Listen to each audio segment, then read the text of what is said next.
5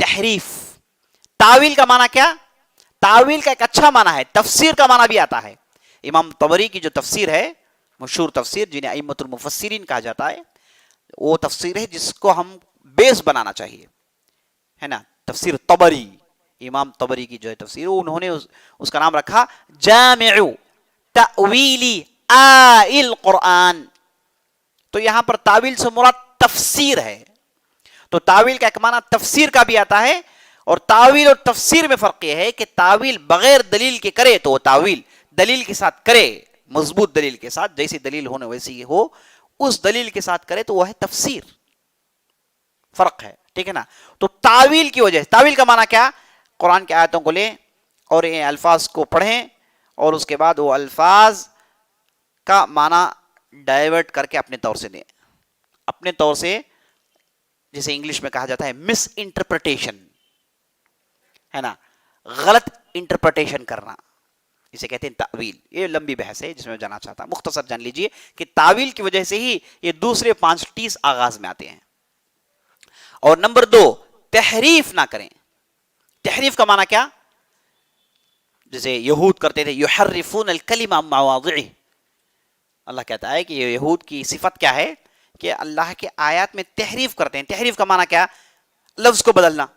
اللہ نے کہا کہ بھائی قولوا حطہ نغفر لکم خطایاکم, تم کہو حطہ. حطہ کا معنی معاف کر دے یا رب العالمین, ہمارے گناہوں کو جھڑا دے, ہم تمہیں معاف کر دیتے ہیں. اللہ نے انہیں حکم دیا تھا حطہ کہو, تو انہوں نے کیا کیا؟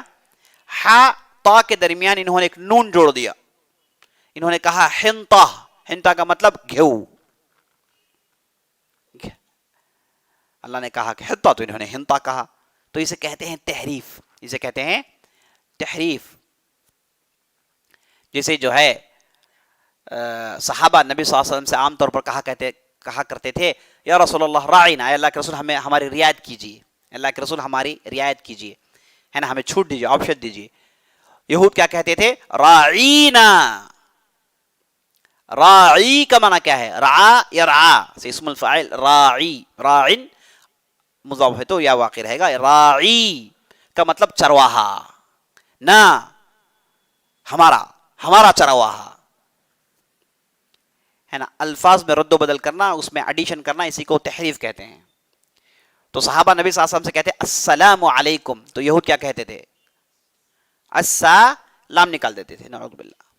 السلام علیکم یعنی سام سے مطلب موت. تو الفاظ میں ہیرا پھیری, الفاظ میں رد و بدل, اسے کہتے ہیں تحریف. یہود یہ بہت زیادہ کرتے تھے, اور یہود کے نقش قدم پر چلنے والے باطل فرقوں نے, انہوں نے بھی بہت زیادہ تحریف کیا. استوا کو انہوں نے کیا کہا؟ ایک لام جوڑ دیا, کہا استولا. استوا کا معنی کیا؟ استولا. استولا کا معنی کیا؟ آکوپے کرنا. استولا کا معنی کیا؟ جب ہم آکوپے کرنے کا کیا معنی؟ اس سے پہلے کوئی تھا ادھر, آپ نے اسے بھگایا اور آپ نے قابو پا لیا اس پر, یہ معنی آتا ہے استولا کا. جبکہ اللہ نے ایسا کیا نہیں. اللہ کے عرش میں کون ہو سکتا ہے اس سے پہلے جسے اللہ نے ہٹا کے اللہ نے اپنی جگہ بنائی؟ نعوذ باللہ, نعوذ باللہ. معتزلہ کہتے ہیں کہ استوا کا معنی استولا. دیکھیے تحریف, لام جوڑ دیے, تو اسے کہتے ہیں عزیز دوستوں تحریف. یہ تعویل و تحریف کی وجہ سے یہ جو 5 ٹیز ہیں یہ پیدا ہوتے ہیں. تو یہ چیز ہم کو نہیں کرنی ہے. تو یہاں پر ہماری بات رکتی ہے. یہاں پر ہماری بات اسماء و صفات کے تعلق سے انشاءاللہ تفصیل آپ کے سامنے آ گئی, اور یہ ایک مستقل سبجیکٹ ہے نا. یہ میں نے آپ کو کٹ شارٹ کر کے عام فہم بنا کے بتایا, ورنہ یہ بہت ہی علمی مسئلہ ہوتا ہے. شیخ الاسلام تیمیہ نے بہت ساری کتابیں لکھی یہی موضوع پر. شیخ الاسلام تیمیہ کی 3 کتابیں, ایک ہے العقیدہ الواسطیہ, ایک ہے العقیدہ حمویہ, ایک ہے العقیدہ تدموریہ. یہ تینوں کتابیں شیخ الاسلام تیمیہ نے اسی موضوع کو واضح کرنے کے لیے لکھا ہے. بہت ہی اہم کتابیں, اور پوری کی پوری عربی میں ہیں. ترجمہ کریں گے تو اس کی روح ختم ہو جائے گی. ان کتابوں کو عربی میں پڑھنی چاہیے, اور وہ جس انداز سے بیان کرتے ہیں اس انداز کو سمجھنا چاہیے. اور اس میں جو تدموریہ ہے جسے انہوں نے اپنے زندگی کے آخری حصے میں لکھا, تو اس میں انہوں نے قواعد بیان کیا, 7 قاعدے بیان کیے, کیونکہ ان لوگوں سے انہوں نے خوب بحثیں کی, خوب لکھا, اور آخری زمانے میں کہا کہ بھائی دیکھیے ان قاعدوں کو آپ جان لیجئے, معاملہ ختم. تو تدموریہ ایک بہت ہی اہم کتاب ہے اس تعلق سے. تو بہرحال یہاں پر ہماری گفتگو اسماء و صفات کی ختم ہوتی ہے. ہم اللہ سے دعا کرتے ہیں ہم نے جو بھی کہا جو بھی سنا اس کے مطابق عمل کرنے کی توفیق بخشے, ہمیں سمجھ دے, دینی فہم دے. ھذا باللہ توفیق وصلی اللہ علی نبینا محمد وعلی آلہ وصحبہ اجمعین. معافی چاہتا ہوں, ایک 15 منٹ 20 منٹ میں نے آپ سے لے لیا ہے تاکہ کل ہم ایک نیا موضوع شروع کر پائیں انشاءاللہ. موضوع کے متعلق کوئی سوال ہے تو کر سکتے ہیں, بہت سارے ہیں. الاسم الاعظم ہے اللہ کا ایک بہت بڑا نام ہے, حدیثوں سے ثابت ہے, صحیح حدیثوں سے ثابت ہے. لقد سألہ باسمہ الاعظم, اللہ کے بڑے نام سے اس نے پکارا ہے. تو اللہ کا ایک بہت بڑا نام ہے, وہ نام کیا ہے؟ میں نے آپ اس تعلق سے گفتگو کی تھی کہ اللہ کا بہت بڑا نام کیا ہے, یعنی جس کے ذریعے سے آپ اللہ کو پکاریں گے اللہ آپ کی دعا کو رد نہیں کرتا, وہ کون سا نام ہے؟ تو اہل علم نے, کیونکہ صریح طور پر کہیں پر بھی حدیث میں نہیں آیا کہ یہ اللہ کا بڑا نام ہے, کہیں پر بھی نہیں آیا, تو اہل علم نے سمجھنے کی کوشش کی. تو یہ بات معلوم ہوئی کہ اللہ کا سب سے بڑا جو نام ہے وہ اللہ خود ہے, اور ہو سکتا ہے دوسرے درجے میں الحی القیوم آئے, الحی القیوم آئے, اور اس کی انہوں نے دلیل دی. یہ کہا کہ اللہ کا نام جہاں کہیں بھی آئے اس کے بعد اللہ کی صفات آتی ہے نا, اللہ الرحمن الرحیم, اللہ العزیز الحکیم, اللہ کے بعد ہی یہ صفات آتے ہیں, کبھی بھی یہ اللہ کی صفات کے بعد نہیں آتی. تو اس سے معلوم ہوا کہ یہی ٹاپ آف دا لسٹ ہے, اور یہی ہے الاسم الاعظم, یہی ذروۃ السنام. واللہ اعلم.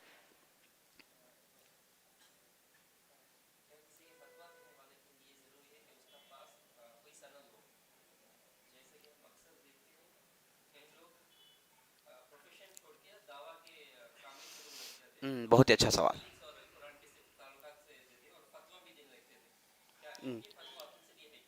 دیکھیے پہلی بات یہ جان لیجئے, سوال یہ کر رہے ہیں کہ یہ جو فتویٰ لوگ دیتے ہیں, فتویٰ کن سے لیں, پہلے سوال. دوسرا سوال, یہ جو اسپیکرز جو اپنے طور سے جو فتویٰ دیتے ہیں کیا ان سے ہم فتویٰ لے سکتے ہیں, یہ ہے نا. ہاں, سند ہونا ضروری ہے, نہیں ہے. ٹھیک ہے, سند کہتے ہیں سرٹیفکیٹ کو. مدرسوں میں جو فارغ ہوتے ہیں انہیں سرٹیفکیٹ دیا جاتا ہے, اسے اردو میں کہتے ہیں سند. 8 سال 10 سال 12 سال پڑھ کر آتے ہیں تو انہیں سند دی جاتی ہے.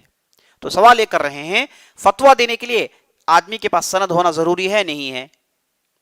دونوں ہیں, ضروری بھی ہے غیر ضروری بھی ہے. کس اعتبار سے؟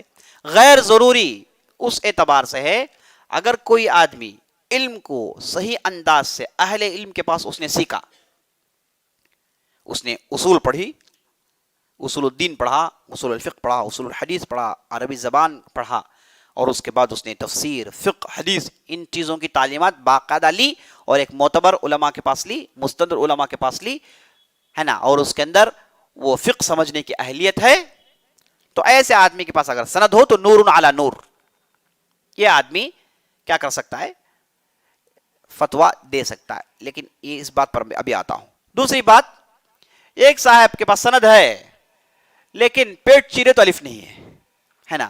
8 سال 10 سال صاحب نے موج مستی میں گزارے, نہ انہوں نے درس تو اٹینڈ کیا لیکن کوئی چیز ہضم نہیں ہوئی, بد ہضم ہو گئی, ہے نا. ایسا آدمی یہ فتوے کا قابل نہیں ہے. جو علم پڑھے اور اچھے انداز سے پڑھے, علم کو گہرائی کے ساتھ پڑھے, معتبر ذریعوں سے پڑھے, تو یہ آدمی کیا کر سکتا ہے؟ فتویٰ دے سکتا ہے. لیکن فتویٰ دینے کے لیے آدمی یہ تمام چیزیں پڑھنے کے باوجود فتویٰ ایک الگ مستقل چیز ہے, اسے باقاعدہ وہ مفتین کے پاس بیٹھ کر سیکھتا ہے. البتہ ہم جیسے لوگ, ہمارا کام فتویٰ دینا نہیں ہے, ہمارا کام ناقل الفتویٰ کی ہے. ہم فتوے کا نقل کرتے ہیں, ہم کہتے ہیں کہ بھائی یہ مسئلے کا یہ حکم ہے اور یہ فتویٰ فلان نے دیا ہے. تو جو طالب علم ہے, جو علم سیکھتے ہیں, علم سکھاتے ہیں, یہ جنہیں طالب علم کہا جاتا ہے, یہ ناقل الفتویٰ ہو سکتے ہیں, فتوے کا نقل کر سکتے ہیں, ادھر سے فتویٰ ادھر سنا سکتے ہیں. اور ان کی ذمہ داری ہے کہ جانے کے صحیح فتویٰ تو سنا رہے ہیں, صحیح ذریعے سے سنا رہے ہیں, دلیل تو دے رہے ہیں. یہ کون کر سکتا ہے؟ علم سیکھنے والا, سکھانے والا ہی کر سکتا ہے, جنرل پبلک تو نہیں کر سکتی. تو یہ جو ہمارے معاشرے میں جو سپیکر سر اٹھا رہے ہیں, نہ یہ ناقل پہلے تو مفتی تو کوسوں دور کی بات ہے, ناقل الفتویٰ کا بھی حق نہیں ہے, ناقل الفتویٰ کی بھی اہلیت نہیں، کیونکہ ناقل الفتویٰ کے لیے بھی طالب علم ہونا شرط ہے، اس کی بھی اپنے پاس اہلیت نہیں رکھتے۔ تو اس اعتبار سے جو فتویٰ لیتے ہیں یا تو پھر وہ مفتی سے لیں یا پھر ناقل الفتویٰ سے لیں، اور ناقل الفتویٰ سے لیتے ہیں تو دلائل کی روشنی میں لیں۔ اگر آپ کو یہ باتیں سمجھ میں نہیں آتی، مختصر میں بتا دیتا ہوں۔ اگر آپ نے کسی ایک معتبر عالم کو دیکھا، کسی مدرسے سے فارغ ہیں یا پھر کسی معتبر علماء سے پڑھے ہیں، باقاعدہ ان کی تعلیم ہوئی ہے، یہ ضروری ہے، باقاعدہ وہ پڑھے ہوں، اصول دین پڑھے ہوں، یہ بہت ضروری ہے۔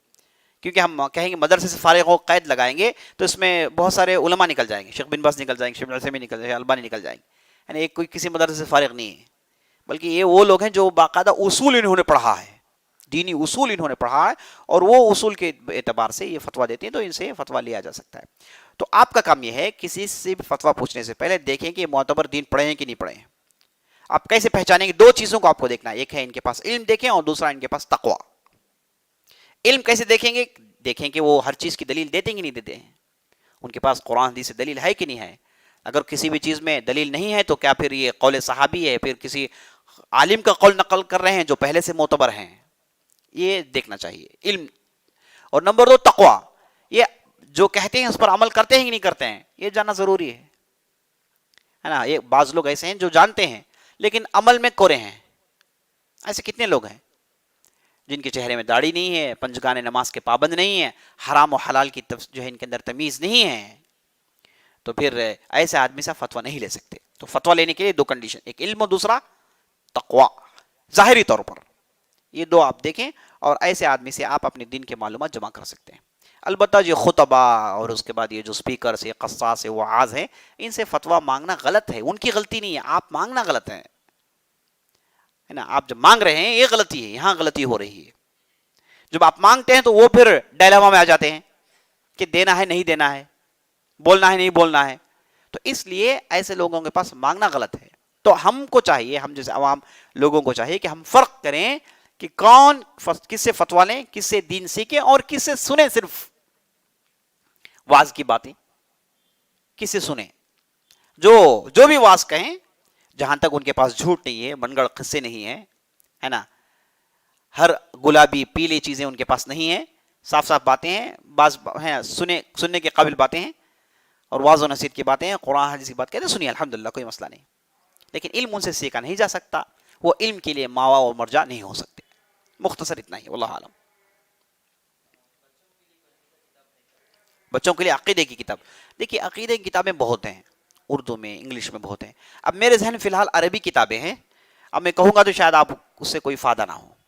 اگر آپ بچوں کے لیے کوئی عقیدے کی کتاب رکھنا چاہتے ہیں تو بچوں کے لیے دیکھیے کتاب التوحید شیخ صالح فوزان کی، چھوٹی سی، انگلش میں اس کا ترجمہ ہوا ہے، اور اس کے بعد اصول الثلاثہ کا بھی انگلش میں ترجمہ ہے نا، 3 بیسکس آف اسلام کے نام سے اس کا ترجمہ، وہ آپ پڑھا سکتے ہیں۔ اسی کتاب التوحید، اس کا بھی شیخ محمد عبد الوہاب کہ جو اس کا بھی ترجمہ، وہ بھی آپ رکھ سکتے ہیں۔ اس طریقے سے جو ہے ایک اگر تھوڑی بڑی آپ چاہتے ہیں تو دا ساؤنڈ کریڈ ہے، ایک ہے وہ اصل میں الارشاد الی صحیح الاعتقاد، شیخ صالح فوزان کی کتاب ہے، اس کا انگلش میں ترجمہ ہے دا ساؤنڈ کریڈ کے نام سے۔ اس میں سے بعض مواضع آپ اٹھا لیں، وہ بچوں کے لیے رکھ لیں تو انشاءاللہ مناسب ہوگا انشاءاللہ۔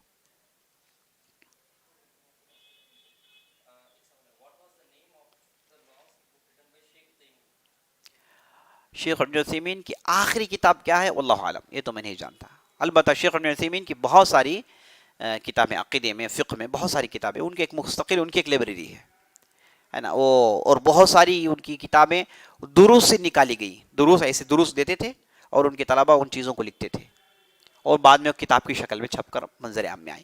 ان کی اکثر کتابیں ایسی ہی ہیں، وہ خود جو لکھے ہیں بہت کم لکھے ہیں، واللہ عالم۔ اس اعتبار سے آخری ان کی کون سی کتاب ہے واللہ عالم، میں نہیں جانتا۔ حالت حیض میں حالت حیض میں اسماء الحسنہ پڑھ سکتے ہیں، پڑھ سکتے ہیں۔ دیکھیے قرآن کی کوئی بھی آیت ہو، حالت حیض میں عورت پڑھ سکتی ہے جب تک کہ اسے وہ ذکر سمجھتی ہے۔ قرآن میں ذکر ہے تو ذکر کو، قرآن کی آیتوں کو ذکر سمجھ کے جنابت کی حالت میں، حیض کی حالت میں پڑھنے میں کوئی حرج نہیں، واللہ عالم۔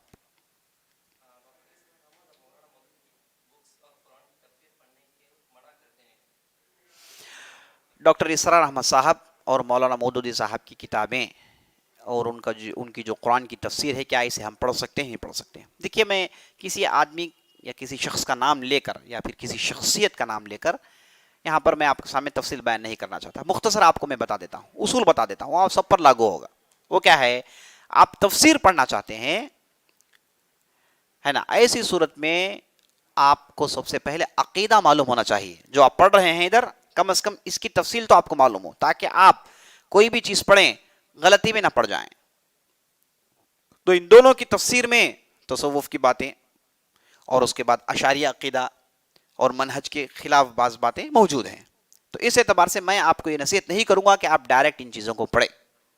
البتہ آپ عقیدہ پڑھ چکے ہیں، آپ کے اندر وہ اہلیت پیدا ہو گئی جس کے ذریعے سے آپ جان سکتے ہیں کہ ان کی لغزش کہاں ہوئی، کہاں ان سے غلطی ہوئی اور کہاں یہ درست ہیں۔ یہ آپ پرکھنے کی قابلیت آپ کے اندر ہے تو ہم کہیں گے کوئی حرج نہیں، آپ پڑھ سکتے ہیں۔ لیکن جب تک آپ کے اندر پرکھنے کی قابلیت نہیں ہے، آپ پرہیز کرنا ہی بہتر ہے، اعراض کرنا ہی بہتر ہے۔ لیکن اس کا مطلب نہیں کہ ہم ان علماء کے حق میں ہم، ہے نا، طعن و تشنیع کرتے ہیں، یہ ہمارا مقصد نہیں ہے۔ جو بھی اسلامی عالم ہو، جس نے بھی اخلاص کے ساتھ کام کیا، ہم اس کے حق میں دعا کریں گے، یہی ہم نے اصول سیکھے ہمارے اساتذہ سے۔ لیکن غلطی کی نشاندہی ہوگی ضرور جہاں غلطیاں ہوئی ہیں، کیونکہ یہ دین سب کا ہے، کسی کا ورثہ نہیں ہے نا۔ تو جہاں کہیں بھی غلطیاں ہوئی، غلطیوں کی نشاندہی ہوگی، ضرور ہوگی۔ البتہ ان کی نیت میں ہم کلام نہیں کر سکتے، ان کے فلاں چیز میں کلام نہیں کر سکتے، اور ان کی جو پیشکش ہے، علمی پیشکش ہے، اس پہ بھی ہم کڑی نظر رکھیں گے۔ اور جہاں جو چیزیں ٹکراتی ہیں منہج السلف کے ساتھ، عقیدے کی بنیادوں کے ساتھ، ہم ان چیزوں کو رد کر دیں گے۔ اس کا مطلب یہ نہیں کہ یہ لوگ نعوذ باللہ یہ جہنم جائیں گے، یہ ہماری ذمہ داری ہے ہی نہیں، جہنم ہمارا تھا ہی نہیں، جہنم ہمارا ہے نہیں، جنت ہمارا ہے، یہ تو اللہ کا ہے، اللہ جسے چاہے اس میں داخل کرے گا۔ اور اللہ سبحانہ و تعالی اگر کسی کی نیت صاف ہے، اس سے عقیدے کی غلطی ہو گئی، جانتے بوجھتے اسے غلطی نہیں ہوئی، اسے غلطی ہو گئی تو اللہ معاف کرے گا۔ اللہ سبحانہ و تعالی معاف کرنے پر قادر ہے، واللہ اعلم۔